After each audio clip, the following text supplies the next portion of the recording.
So, good morning, everybody. I'm delighted to welcome you to the 2021 Constructing Excellence Yorkshire and Humber Awards launch. Woo, crowd goes mild. So, just to run through the format for this morning, I'm going to briefly introduce this year's awards and points of note for this year's categories. We will then welcome Alison Nichol, the Head of Constructing Excellence, to talk about the value of entering our awards. I'll then hand over to some of our judges who will give their best tips and advice for completing the forms and what it is that we want to see as judges. We'll then open for questions. Questions are welcome, but can you pop them in the chat box and I'll go through them. We'll triage them as we go through, and I'll attempt to get through as many as possible during the Q&A. And if there's any outstanding, we'll probably blog about them on the website. As we do have some new attendees and companies joining us today, which is great news, I'd just like to say a little bit about the awards. The Construction Excellence Awards has been running for 14 years now, and has been managed by the current team of Event Ninjas, which is Donna and Elizabeth Schofield from Leeds Beckett School of Built Environment Engineering for the past 7 years. The Construction Excellence Awards focus on the collaborative nature of construction and rewards the teams, schemes and projects who are demonstrating best practice in tackling some of the most important issues for the sector, things like off-site skills, digitisation, new technologies, etc. While Constructing Excellence works very closely with professional bodies, we're not affiliated to any of them, which means our awards process is completely open. Anyone involved in delivering construction in our region is eligible to enter for the trades, from trades to contractors to consultants and to clients. The full supply chain. We take a very wide view of the projects submitted and judge them on the positive impact and how they have improved the image of our industry. Our awards are all about showcasing the best of the sector so that we can learn from each other, raise standards and highlight what a great industry this is to work in. Even for the companies who don't win, the awards are a great opportunity to get your project or organisation exposure in front of a wider audience on the night, as well as in the run-up to the event across our PR, the website, the social media, and we do social media. There are no costs to enter. An entrant can submit as many categories as they like. Indeed, multiple submissions are encouraged. It maximises your chance of winning. Different categories, different questions, so tailor your responses though. Don't just write one set of answers and blast them out for everything. The award ceremony is currently booked for Thursday the 15th of July in 2021, and we hope that we'll be able to hold this as a physical in-person event at the dock in Leeds, though obviously this is subject to government rules surrounding mass gatherings. Alternatively, the awards will be held online like they were last year. We'd like to take a moment to introduce you to this year's headline sponsors. We're extremely thankful to have their support, and we're delighted to announce that the EYH 2021 Awards, the headline sponsor is Esh Construction. So, categories and forms. So first of all, I'm going to run through a few key points about the categories and forms. So the forms have the standard 7 questions for each category, and question 8 is your chance to give 3 succinct facts about your submission and what the judges and what you want the judges to know. These should be key achievements that can include examples of where you have overcome a project challenge, for example. Also, a quick reminder, please embed your images in the forms where possible, as well as sending it in a separate file. We need this separate files for marketing and promo, but if you're using them to support what you're saying, you need to embed them in the forms. So first off, Project of the Year for civils and for buildings. So just to clarify, we will be awarding 2 trophies for Project of the Year, one for civils of the year projects based on project values. Sorry, civils project of the year categories based on project values, so under £10 million and then 10 million and over. We really want to stress that don't feel as though your project is too small to be considered. Each project is judged against the criteria on its own merits. A smaller community project can have just as much impact as a multi-million-pound one, and it's all about what information goes in the form. We enjoy reading about those projects just as much as the bigger ones, so we want to ensure all schemes of sizes are represented. The paperwork for both categories is the same. Just fill in the form online and state your project value. There's a box for it, and we will sort it into the right group when they arrive, so you don't have to worry about that. either. Finally, a reminder that we're only allowed to forward one overall winner of the Project of the Year, civils or buildings, to the national award. So though the entry out of the two band winners with the highest overall score after judging will be the one that we put forward to nationals. So the Client of the Year category. In the past, there has been a bit of confusion with the Client of the Year form, in particular if you are nominating a client. We've reworded this form so it makes it clearer what information is being sought if you do have any questions. If you do have any questions, then please don't hesitate to contact us and we'll talk you through it. Please do consider nominating a client or entering this category though. Clients are an important part in driving the change the industry needs, and it's important that awards like ours shine a light on that. With the Offsite Award, just to confirm eligibility for the Offsite Award, any offsite project which is built or delivered in our region is eligible to enter the awards. So the built bit means it's quite big for our region, considering everything that's going on in East Yorkshire and with the industry over there. So if you put in an entry in which is more organisational, i.e. not project specific, but talking about how you're innovating in your offsite technique, then you would need to have a base in Yorkshire, in the Yorkshire region, to make it reference to it in your entry. And finally, remember that we tend to get the highest number of entries for the Project of the Year category. So why not consider also entering your project into an additional category such as value? If you enter more than one category, you're going to increase your chances of winning, and you've got to be in it to win it. Right, I've done a lot of talking now. So first up, please welcome Alison Nichol, who is the Head of Constructing Excellence, to do a little bit of intro. Alison. Thank you, Tom, and thank you for inviting me. I think this is actually quite an interesting week for us to be launching the awards, as tomorrow we're going to be holding the national finals, and as Tom said, the winners in each of the categories go forward to the national finals, and I think we definitely see some brilliant projects coming out of this region, and I think it's a real testament to the hard work and forward thinking that exists within the region. You know, I love our awards. They're just an amazing way to showcase the very best of the built environment and to look at the great things that the construction industry can deliver, how we're progressing. We always sort of beat ourselves up and say that we're backward and we're not doing this and we're not doing that. You look at these award entries, we are pushing boundaries, and I think it's really important that, you know, the best companies participate in these awards and put forward and showcase just how much we're improving as an industry. As Tom said, we're open to all comers. You don't have to be a member. You don't have to be affiliated to a professional body or anything like that. You just have to be demonstrating those constructing excellence core principles of innovation, collaboration, driving sustainability, driving performance improvement, driving productivity, embracing digital, embracing MMC, delivering better value and outcomes for the communities that you're in. And, you know, that's what our awards are about. That's what we showcase.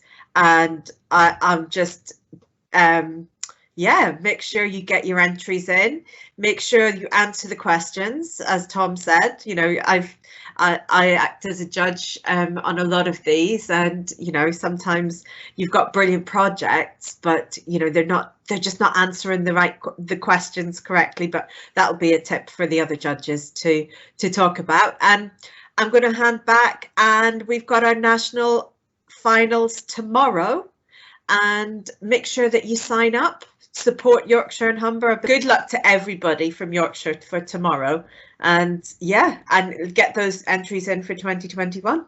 So thanks, Alison, that was great. And like you were saying there, we want to keep our record of multiple wins for our region, and that's why we do this awards launch, and we talk you through and coach through what it is that we want to see in the entries. Today we've got 4 of our judging panel with us. So today, Speaking for us, we have Peter Crosland, who's National Civil Engineering Director at the Civil Engineering Contractors Association. The one and only Eddie Murphy, Director and Founder of Olio Consult, a specialist building performance consultancy there down in Sheffield. Claire Thirlwall, Director of Thirlwall Associates and Chair at Constructing Excellence Berkshire. Colin Harrop, Partner at and Commercial Property Expert at Sanderson Weatherall. So thank you all for being with us. Each judge is going to talk for around 5 minutes about what they're looking for in a winning entry, and then we're going to open for questions. So use the text box, put your questions in. So over to you, Peter, to kick things off. Right, thanks, Tom, and good morning, everybody. Really pleased to be here and delighted that so many of you joined us. Hopefully the session will obviously be of use to both. I think the point here is both seasoned professionals as well as those starting out on their first award entry. I mean, really encouraging those ones that those people who haven't submitted before to get involved, because it's a fantastic initiative to be involved in. For those who know me, you'll be aware I do quite a lot of judging as well, a bit like Alison, and I did 4 last year, mixture of regional and national, and I'll feed some of my observations from those other competitions, as well as the Yorkshire and Humber, into my observations or into my comments. I should have obviously spoken to Tom and Alison before noting my comments, because there's a bit of duplication. But actually, I think that's a good point, in the sense that if they're making those same comments as well as myself and other judges, then it's obviously something, it's a message that we're trying to get across to those people who are submitting. So you may have heard of some of this before, it might be old hat, but I think it's still worth repeating. And it really is, the first thing we're going to talk about is submission category, and I know Tom mentioned it, but it's not just to make life easier for Donna and Liz and ultimately the judges, but it's actually choosing the right submission category. It really gives you the best chance of winning, and you really do need to think very carefully about the category that you would like to submit for. And it sounds obvious, but believe me, some can get it completely wrong. I mean, I did something, and I won't obviously say who. They will remain nameless. They delivered a fantastic submission in a previous award. It was written by a very technically able person. Unfortunately, it was about three times longer than it should have been as well, so it failed on the word count. But the problem was, it was in the wrong category. Now, I mean, the length of it actually made my degree dissertation on soil structure and interaction look pretty lightweight. And so for those reasons, we had to mark it down.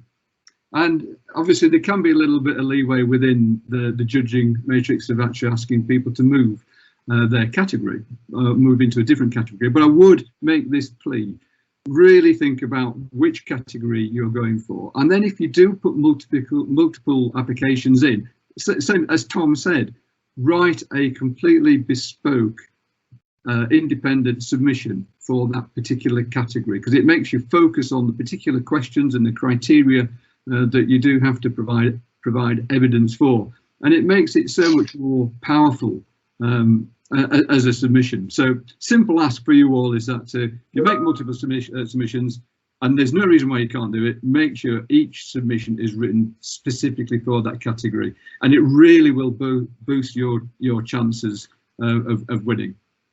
The second category I'm just going to look at is sort of fluff and guff, as we call it. There's no allusion to F and G, but it's to make a winning entry that needs to be to the point, it needs to be simple, and with short sentences that deliver a message actually within it. And the number of times that I read submissions that just go on and on and on, and actually by the time you've read 3 or 4 sentences, nothing has actually been said worthwhile. And it's really important, because if you are limited to, if you have a word count, you need to make sure that every word that you put in that submission actually says something. Again, sounds obvious, but adding flowery words and descriptors will not get you an award. And I would just say this, and I've seen it a number of times. And there's nothing wrong in asking a junior member of staff to have a go at writing a submission, but you really do need to make sure that somebody who has been directly involved in the project needs to review it and really put their moniker on. So it gives younger people experience, but you really need to make sure that it's reviewed by a senior professional. And then just going on to some of the additional fluff and guff elements that I see time and time again. I think one of the most common words I see in the submission is collaboration. Well, you call me, well, I think what you have to do is treat some of the judges as cynics, or certainly me anyway, because when I see collaboration, it just means you've talked to somebody.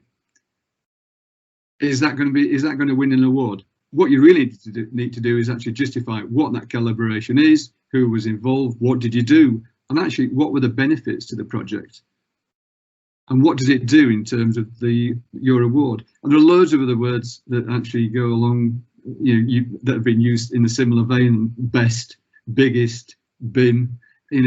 If you put something down, I think Alison alluded to it as well, make sure you justify it. It's like writing an exam or answering an exam question. Make sure that you answer it succinctly, provide the evidence and the benefits, and you'll be well on your way to writing a quality submission. And just finally, and again, I think either Tom or Alison touched on this, big is not always beautiful. I know we as a profession often think that what we do isn't best or good practice. We actually just take it for granted, and we only think that if it's a big project, it's only that is worthy of being a winner. But you really have to think about what you've done. I am convinced there'll be elements of your projects that are unique, that have needed really clever bespoke solutions that actually no one else will have done. So don't be put off. If you haven't been involved in those biggest, the mega projects of the north, just think about the projects that you've been involved in, and there was some really good practice waiting to be shared with the industry, and that's what these awards are all about. So with that, I'll say good luck and thanks. Brilliant, thanks, Peter. I think next we're going to hear from Eddie. All right, thanks, Tom, and thanks, Peter. Yeah, it's great to be here and welcome everybody. I think I'm going to probably reiterate a lot of not only what Peter just said, but maybe what I said, last year. All of this seems very simple to us, but it's amazing how many people don't just do the basics right. So just to distill down a few things, that I probably got 3 or 4 points that I kind of want to make. The first one, and I guess most critically to me and Peter anyway, is to study that questionnaire. Read it absolutely thoroughly. I mean, look for those key points in it and highlight them, and then make sure that you're addressing them. So we're not asking you for what you know about your project. We're actually asking you to fill out a questionnaire so that we can compare it to other projects. So, too often we get questionnaires that just don't address the whole of the question that's being asked. And I can say, for myself and Peter as judges, when we're trying to decide who first and second should be, it's inevitably that we go back to the questionnaire to find out who's answered that in the best way, with the best sort of points that they're actually trying to make. So absolutely, number one point is do study that questionnaire and make sure that you're actually addressing it and not just saying, getting across a message that you feel you want to get across yourself, but you're actually addressing those points that are there. Second, I would say, if we're trying to get some differentiation between yourself and the competition, is to try and actually just, actually, as you're going through your project and you're thinking we're going to enter this into the Construction Excellence Awards next year, start gathering that evidence base as you're doing the project. Because like Peter says, the fluff and guff factor is always there. People put statements in without being able to back them up. But if you've actually got evidence that's actually come from the time when you collected it during the project with the full knowledge that this is a great project and we really know we're going to be putting this in for some awards. So start collecting that evidence base early. So photos, quotations, plaudits from the client, all those kind of things, evidence base of what's actually happening when on the project. That's going to get you absolutely super marks through the process. As ever, and I guess, you know, we're kind of looking for projects that are exemplar and at the top of their game, you know, kind of thing. So we do want that wow factor. We're looking for projects that have that little bit of something else. We've always got an eye and a potential for. We just saw Alison from the National Awards. And Yorkshire and Humber are really keen that the projects that we put in first place are ones that are good enough to carry that title at the national. So we're not just wanting you to win this one, we want you to win the national one as well. And so we're looking for that extra wow factor that's going to help us to put you on a podium in the national awards. So do actually try and look for those projects, enter those projects that are actually going to have that wow factor. So wow factor, what is wow factor? Well, it's innovation, pushing beyond the boundaries of design or construction best practice, making a real difference for users. It's a bit of a bee on my bonnet. So as a construction industry, we need to make sure that that product that we actually develop and give over to a customer is making real impact in their lives later on. So if you can demonstrate that what you're doing is actually making the community a better place or the company a better place, all of that kind of stuff, we want to hear about it. And then the other thing, I guess, lastly, on that particular wow factor issue is creating the potential for disruption in the wider industry. So have you got something that actually means that the industry can do things in a better way than the way it actually does it now? So they're the kind of things that we're looking for. So, but I would say that, okay, so you've kind of done those three things. Lastly, I'm making sure, never forget, and coming back to those basics of the questions. So as a judge in the project of the year, which has got myself and Peter on, there are 7 things of project of the year that we're looking for. First is great teamwork in between the client and the entire supply chain. Second, delivery on programme by the completion date. Thirdly, meeting the cost plan. Fourth, achieves health and safety impacts. Fifth, the lowest environmental standards, and absolutely meeting those lowest environmental standards. Sixth, do all of this while maintaining outstanding customer satisfaction. So we're looking for the customer to be really happy with what's actually been delivered. And then seventh, it'll be a project that demonstrates the application of elevated levels of best practice, innovation and technical achievement to overcome the project challenge. So not much, you know, in all of that, but I hope you see that it's actually, you know, I think if people stuck to those 3 things and had a submission that had those 3 things, you would be putting yourself pretty much up there. So with that, I'll kind of hand back to Tom. Cool, thanks, Eddie. Being mindful of time, I'm going to pass on to Claire now, and before Colin. Okay, mine is quite quick because otherwise you're going to hear the same things over again that Eddie and Peter said. But one thing I really wanted to highlight was the projects that are behind the scenes. So a lot of the stuff that comes forward is the final big shiny piece of work that you can see and you can walk around. But one of the categories I judged included the scaffolding project on Leeds Town Hall, which was, I felt, an absolutely fascinating piece of work, the technical skill involved.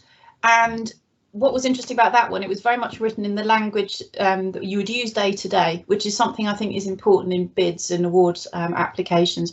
People seem to feel if you're writing something formal, you have to go into this quite strange language, the language of bids, the language of award ceremonies or award applications.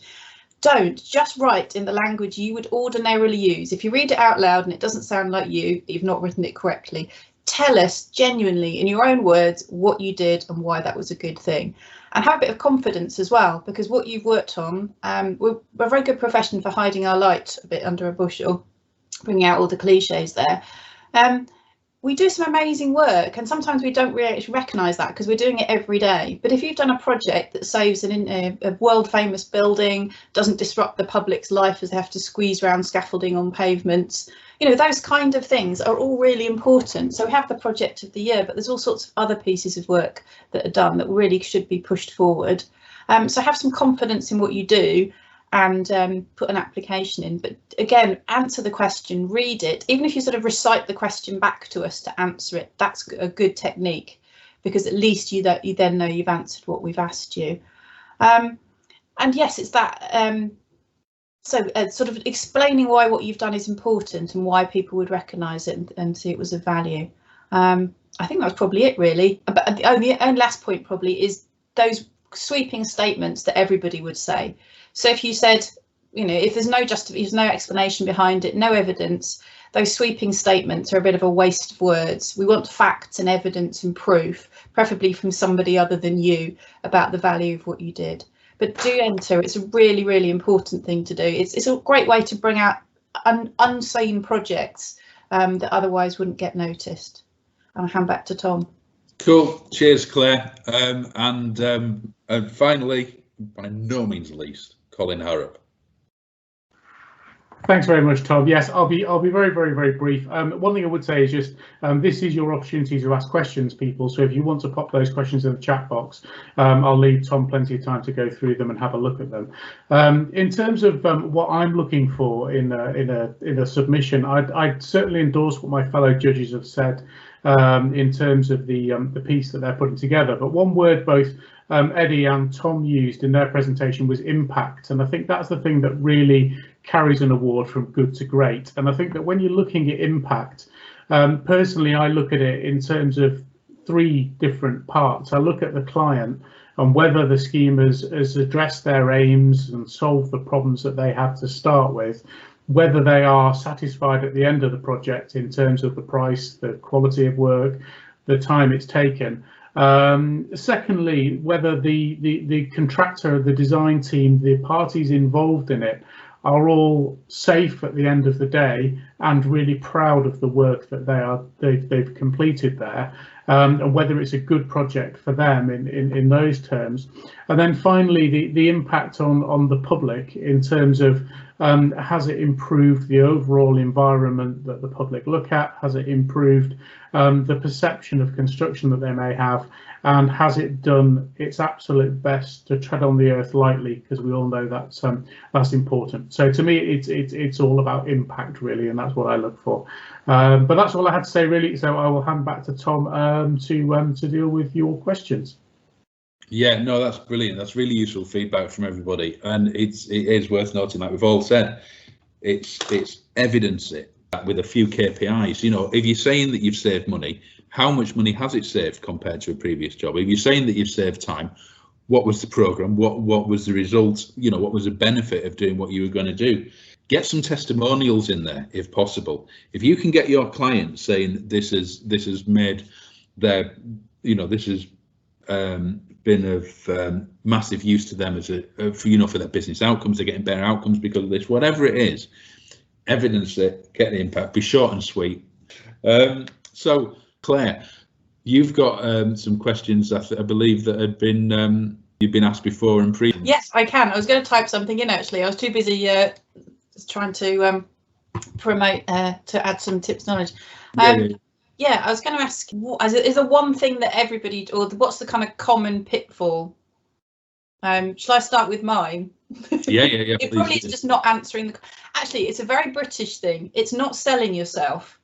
So it's a bit like if you know, making sure you really do explain why the thing you're talking about was important. Sometimes you can ask the question of yourself, so what? So you make a statement and then you say, well, so what? And if you say that a few times, you can sometimes draw out the genuine benefit of the thing you're selling. But this is a piece of sales. It's not sort of cheesy, overwhelming, you know, unauthentic sales. You're generally trying to sell to us why your project was of benefit, and that's not a very British trait. So don't be embarrassed about telling us the good bits, I think would be my tip. So the question is, what's the sort of really common pitfall for people putting their bids in? Yeah, no, I mean, that's a really good point, because we use sarcasm and we underplay things and everything. It's part of the national psyche, but you've only got 250 words, so you can't put nuance in there. You've got to be telling us, we are amazing, this is why. I mean, I'm guessing, hoping, expecting any involvement with any Nightingale hospitals to be in here, because that is going to be, you know, the speed at which they went from zero to hero. The fact that got turned around, that's amazing, and that is of you know, in terms of public perception of the industry, what it is that we can do, what it is that we can turn around, despite the problems that seem to be presented to us every day by decision makers, we can still, you know, turn an exhibition hall into a 400-bed ICU. Things like that. You know, what's the really amazing things? That question of so what? That was one of my notes that I'd actually been writing down. It is. I think one of the other things as well is one of the problems, if you do something well, nobody notices. So going back to the scaffolding project, because they didn't actually need to use anything at street level, because it was run effectively, nobody other than the people working on it noticed. And sometimes that sort of invisibility can be a problem. It's only, you know, our work gets into the media when something goes wrong, when someone's chaining themselves to a tree or, you know, whatever it might be. If you're doing it well and you're doing it sort of efficiently and quietly, it doesn't make headlines. And I think that means we're just not good at recognising that we're busy doing amazing work day in, day out, but because it's not problematic, it doesn't draw attention to itself. So it's perhaps going through looking at what we might actually not rate as that remarkable, but really should be recognised as important. Do we have any questions at all?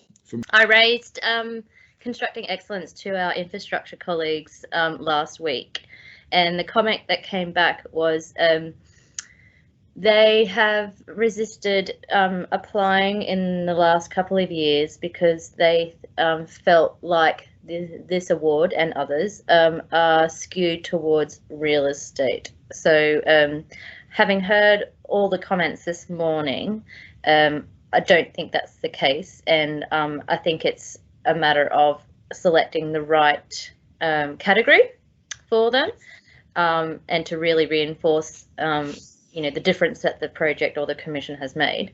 But are there any additional comments that I can take back to them? Yeah, I mean, we've got our project of the year civils. We've got the always gets forwarded to the nationals, and we've got the below 10 million, above 10 million. But also what you can take there is the fact that our digital award, I think, has gone to civils projects 5 out of the past 6 years. Yeah, no, it's absolutely not the case that we reward real estate more than infrastructure. What probably happens is it's a numbers game, in that we get far more applications from the real estate side of things, because there's this perception that civils and infrastructure isn't represented. People don't apply. The A1 upgrade has won multiple times in multiple categories because it's a fantastic job that's changing the lives of the people that are working on it in terms of health and safety, because it's won a health and safety award before, I know that to be sure. It's won digital award because of what they've put in place. And there was something to do with the bridge once that they did that was really cool as well, which I think has won, and they've won locally and nationally. So no, so can advise our friends at TNT on the infrastructure side of things that no, the effort will be appreciated. Okay. Yes, there we go. Claire has backed that up with a comment in the text box saying she's agreed that from her experience, the diversity of projects was excellent, so it's not skewed to any particular sector. That one there, the value award, if you've been keeping good KPIs on your job, where you've been looking at the benefit to the industry, to the client, to yourselves, and to the supply chain, that's a really easy one to do well in, because that is all about looking at the figures and telling the story behind the figures of why, you know, not just in terms of saving time, saving money, but actually the added benefit, the added value, what else you've brought to the table beyond just the measurable. But it's that impact that we're talking about, and that one's a really good one for if you've had a job where everybody's got on well, you've collaborated well. Fill that full of testimonials from everybody involved. So I'm going to say thank you, and we'll wrap it up there, and we hope that you found that useful. These are a few of the key dates. So we've launched today. The closing date for entries is Friday the 23rd of April, and then we will announce the shortlist on the 24th of May. At the moment, we still have our gala awards dinner at the dock near the Royal Armouries. If we can get this to go ahead, I think that's going to be one hell of an event. I think, you know, there's going to be 18 months of pent up need to go out and do that. So I'd like to say a big thank you to Alison and to all our judges this morning, and we do hope that you've got something useful out of it. We'd also like to say thank you as sponsors, all of whom are on the board there. Power of a testimonial, there we go. The industry getting behind these awards year after year really means a lot to us, and we've never take it for granted, and keep it and we'd like you to keep working to ensure everyone involved, and we keep working to make sure that everyone involved gets real benefit from it. So thank you. We do still have a couple of 2 categories left for sponsorship, so if anyone's interested, please speak to the ladies, which is Liz and Donna. Finally, thank you to all for joining us today. We look forward to receiving your entries and celebrating the fantastic achievements of construction in our region. Also, go back through the text box, the chat, to find out the link for tomorrow's National Awards. So thank you very much, all.